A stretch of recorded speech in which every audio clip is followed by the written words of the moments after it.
372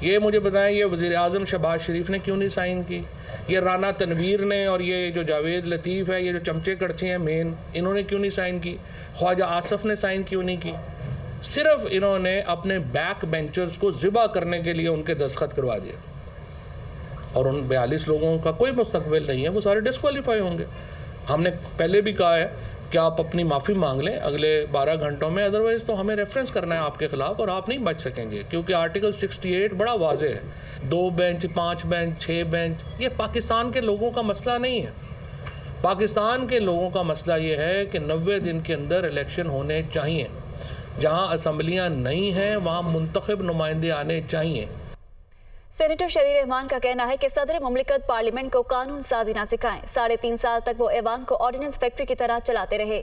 آپ کو بتائیں کہ اپنے بیان میں شریر رحمان کا مزید کہنا تھا کہ صدر عارف الوی نے پارلیمنٹ کے ہر فیصلے کو تحریک انصاف کی نظر سے دیکھا۔ صدر مملکت کہہ رہے ہیں یہ بل پارلیمنٹ کے اختیار سے باہر ہے، اب صدر مملکت پارلیمنٹ کے اختیارات سے کیسے واقف ہو سکتے ہیں؟ بل موصول ہونے سے پہلے ہی صدر عارف الوی کے ایک انٹرویو میں اپنا موقف دے چکے تھے۔ وزیراعظم کے معاون خصوصی عطا تارڑ نے کہا ہے کہ جسٹس اطہر من اللہ کے اختلافی نوٹ میں اہم سوالات سامنے آئے۔ عدالت کا جھکاؤ مسلسل ایک سیاسی جماعت کی طرف دیکھا جا سکتا ہے۔ عمران خان کی مسلسل حمایت کی جا رہی ہے۔ وہ لاہور میں نیوز کانفرنس کر رہے تھے۔ اسپیشلی کل جب جسٹس اطہر من اللہ جب ان کا اختلافی نوٹ آیا تو میں یہ بھی سمجھتا ہوں اپنی دانست میں کہ انہوں نے چیف جسٹس صاحب کے حوالے سے بہت سارے سوال اٹھائے ہیں، اور جو بڑے اہم اور بڑے غور طلب سوالات ہیں۔ اب انہوں نے بہت ساری باتیں کی ہیں آرٹیکل 184(3) کے حوالے سے، کیونکہ ایک تاثر یہ ہے کہ ایک سیاسی جماعت کو اس کا فائدہ پہنچانا مقصود تھا۔ یہ عمران خان کی سہولت کاری ہوئی کہ اس کو اتنا ڈاڈلا ہے، عدالتیں ایک سافٹ کارنر اس کے حوالے سے رکھتی ہیں۔ مرکزی صدر پاکستان تحریک انصاف چودھری پرویز الہی کا کہنا ہے کہ چیف جسٹس سے استعفیٰ مانگنے سے پہلے حکومت اپنے گریبان میں جھانکے۔ چیف جسٹس نے آئین کی پاسداری کی، وہ کیوں استعفیٰ دیں؟ پرویز الہی سے سابق وفاقی وزراء اور ارکان قومی اور صوبائی اسمبلی نے لاہور میں ان کی رہائش گاہ پر ملاقات کی۔ اس موقع پر پرویز الہی نے کہا کہ استعفیٰ شہباز شریف دیں جو آئین کو پامال کر رہے ہیں۔ چیف جسٹس سپریم کورٹ سے استعفے کا مطالبہ کرنے والے خود عدالتی مفرور ہیں۔ نواز شریف کس منہ سے استعفے کا مطالبہ کر رہے ہیں؟ وہ ایک بار پھر 90 والی تاریخ دہرانا چاہتے ہیں۔ انہوں نے مزید کہا کہ سپریم کورٹ نے اداروں کی رپورٹ دیکھ کر ہی الیکشن کروانے کا فیصلہ دیا ہے۔ شہباز شریف الیکشن سے بچنے کے لیے اداروں کا امیج تباہ کر رہے ہیں۔ پولیس نے وزیراعظم ہاؤس کے باہر سے مشکوک شخص کو گرفتار کر لیا۔ پولیس کے مطابق پکڑا جانے والا شخص ذہنی طور پر مفلوج ہے۔ پولیس کے مطابق ایم بلاک کی جانب سے ایک شخص وزیراعظم ہاؤس کی دیوار کے باہر سے گرفتار کیا گیا۔ سیکیورٹی عملے نے بروقت کارروائی کی۔ گرفتار شخص ذہنی طور پر مفلوج ہے۔ ابتدائی تحقیق کے مطابق گرفتار شخص سوات کا رہائشی ہے جس کی عمر 30 سال ہے۔ ذرائع کا کہنا ہے کہ یہ شخص راستہ بھولنے کی وجہ سے غلطی سے پی ایم ہاؤس کی طرف گیا تھا۔ وزیراعظم شہباز شریف نے آئی ایس آئی کو کل عدم بی این اے کے بانی دہشت گرد کی گرفتاری پر مبارکباد دی ہے۔ ٹویٹ میں وزیراعظم شہباز شریف نے کہا کہ حساس اداروں نے شاندار آپریشن کے ذریعے کل عدم بی این اے سربراہ کو گرفتار کیا۔ یہ آپریشن ہمارے اداروں کی شاندار پیشہ ورانہ مہارت کا منہ بولتا ثبوت ہے۔ کل عدم بی این اے بانی کی گرفتاری سے بلوچستان میں عسکریت پسندی کو کچلنے میں مدد ملے گی۔ اب بلوچستان میں امن کے نئے دور کا آغاز ہوگا۔ اور رمضان میں مہنگائی کی لہر میں مزید تیزی آ چکی ہے۔ اسلام آباد کے شہری کہتے ہیں کہ سبزیاں اور پھل عوام کی پہنچ سے باہر ہو گئے ہیں۔ حکومت نرخوں پر کنٹرول میں مکمل طور پر ناکام ہو چکی ہے۔ اسلام آباد سے مریم الہی رپورٹ کر رہی ہیں۔ رمضان المبارک میں مہنگائی کا جن بے قابو، پھل عوام کی پہنچ سے باہر، سبزیوں کی قیمتیں بھی آسمان سے باتیں کرنے لگی۔ ٹماٹر 80 روپے، لہسن 400 روپے فی کلو، ادرک کے نرخ 720 روپے فی کلو پر پہنچ گئے۔ گوبھی 80 روپے، مٹر 160 اور پھلیاں 190 روپے فی کلو پر فروخت ہو رہی ہیں۔ میں نہ کسی عمران کے ساتھ ہوں، نہ شہباز کے ساتھ ہوں، کسی کے ساتھ نہیں۔ مجھے تو اپنے تیل کی پڑی جس کی 10-12-15 ہزار روپے ٹوٹل آمدنی ہے، وہ اتنی زیادہ مہنگائی میں وہ اپنے بچوں کو کیسے افورڈ کر سکتا ہے؟ جو دیہڑی دار بندہ ہے اس نے روز کا اپنے گھر میں وہ دیہڑی لگائے گا تو کچھ لے کے جائے گا، لیکن یہاں پہ قیمتیں جو ہیں وہ آسمان کو چھو رہی ہیں، تو وہ کیا کھائیں گے؟ رمضان میں پھل عام آدمی کی پہنچ سے باہر نظر آتے ہیں۔ مارکیٹ میں سیب 400 روپے فی کلو تو کیلے بھی 390 روپے درجن ہیں۔ خربوزہ 110 روپے میں، امرود 240 روپے اور اسٹرابری 290 روپے فی کلو فروخت ہو رہی ہے۔ ہر چیز چھوٹی سے چھوٹی چیز اتنی مہنگی ہے تو پھر یہ فروٹ اور سبزی وغیرہ لینا تو بہت ہی زیادہ مشکل ہو گیا ہے۔ غریب طبقہ جو ہے نا وہ ہوتا جا رہا غریب، آج جو ذخیرہ اندوزی ہے اربوں پتی لوگ وہ ڈبل ہو رہے ہیں۔ شہریوں کا کہنا ہے کہ تاجر من مانے ریٹ وصول کر رہے ہیں۔ حکومت رمضان میں بھی عوام کو ریلیف دینے میں ناکام ہو گئی۔ رمضان المبارک میں شے خورونوش کے نرخوں میں اضافہ بڑا مسئلہ بن چکا ہے۔ سرکاری نرخوں کے برعکس انتہائی زائد نرخوں پر فروخت نے پھلوں کو شجر ممنوع بنا دیا ہے۔ صورتحال میں بہتری کے لیے پرائس کنٹرول مجسٹریٹ کی تعداد میں بھی مزید اضافہ کر دیا گیا ہے۔ لاہور سے سہیل کیسر کی رپورٹ دیکھیے۔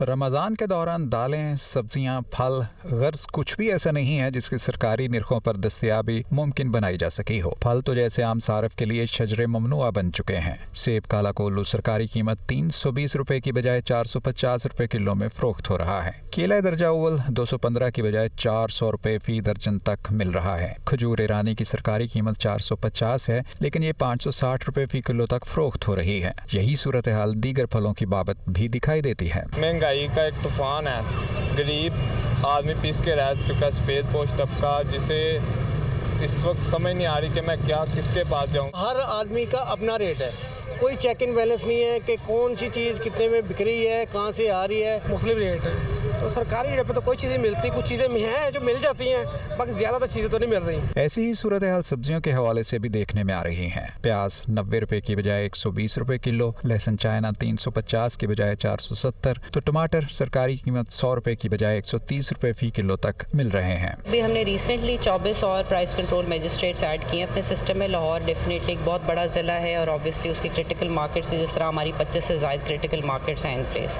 تو اس کو سرویلنس کے لیے، اس کے آبزرویشن کے لیے اور وہاں ورکنگ کے لیے ہمیں مزید لوگ بھی درکار تھے۔ ساتھ ساتھ ہماری جو مارکیٹ کمیٹیز ہیں وہ ایکٹیولی ورکنگ کر رہے ہیں۔ صبح اس آکشن کو ہم لوگ خود آبزرو کرتے ہیں، دیکھتے ہیں۔ حقیقت یہ بھی ہے کہ اب منافع خوری کا رجحان اتنا بڑھ چکا ہے کہ اس پر قابو پانا بظاہر آسان نہیں رہا۔ اپڈیٹ کریں کہ جسٹس قاضی فائز عیسیٰ کا اپنے فیصلے کے خلاف لارجر بینچ کی کارروائی پر اعتراض۔ جسٹس قاضی فائز عیسیٰ نے حافظ قرآن اضافی نمبرز کیس میں تفصیلی نوٹ جاری کر دیا۔ وفاقی حکومت رجسٹرار عشرت علی کو 3 اپریل کو عہدے سے ہٹا چکی تھی۔ تفصیلی نوٹ میں یہ کہا گیا ہے جبکہ رجسٹرار نے حکومت کا حکم نہ مانتے ہوئے 4 اپریل کو 6 رکنی بینچ کا روسٹر جاری کیا تھا۔ تفصیلی نوٹ میں یہ کہا گیا ہے۔ مزید تفصیلات جانیں گے اپنے نمائندے عامر سعید عباسی سے۔ عامر، معاملہ ایک نیا رخ اختیار کر گیا ہے، بتائیے گا۔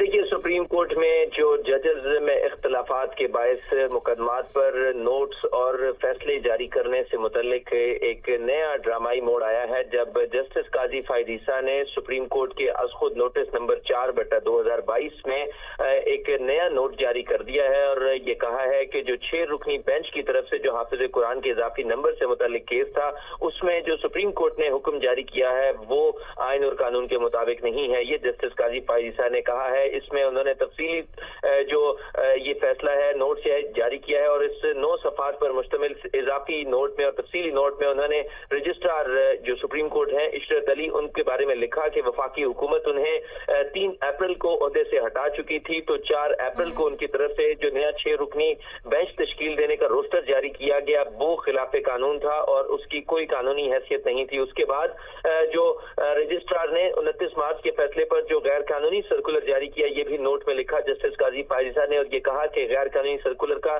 چیف جسٹس کو بھی خط لکھا لیکن کوئی جواب نہیں آیا۔ جسٹس قاضی فائز عیسیٰ نے یہ لکھا اور انہوں نے اپنے اس اضافی نوٹ میں یہ بھی کہا کہ سپریم کورٹ کے حکم کی خلاف ورزی کرتے ہوئے کوئی نیا بینچ تشکیل نہیں دیا جا سکتا ایک کیس کے اوپر جب نیا جو نام نہاد لارجر بینچ تشکیل دیا گیا وہ خلاف قانون اور خلاف آئین تھا اور یہ کہا کہ جو 6 رکنی لارجر بینچ ہے اس کے فیصلے کی کوئی آئینی اور قانونی حیثیت نہیں ہے۔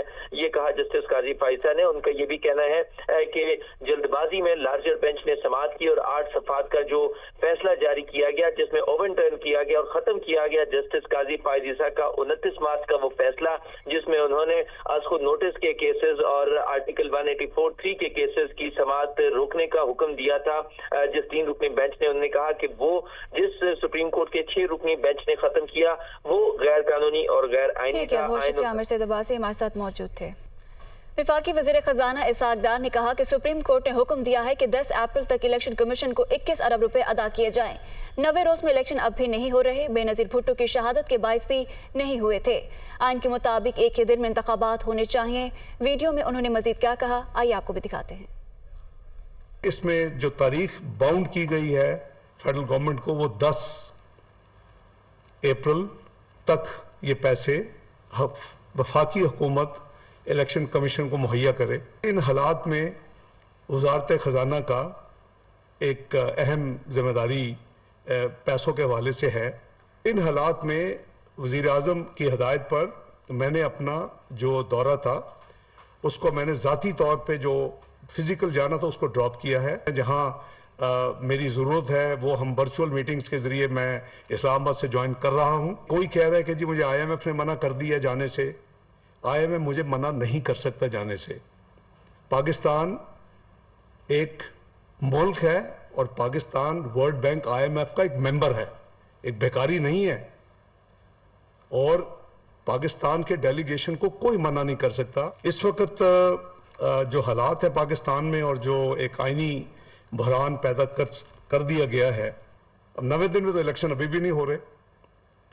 بے نظیر بھٹو کا شہادت ہوئی تو نہیں ہوا, فلڈ ظاہر نہیں ہوا, ارتھ کوئی کو نہیں ہوا. ابھی بھی جب ابھی جو ڈیٹ ہے اگر اس پہ بھی ہوں گے تو 90 دن میں تو نہیں ہوں گے.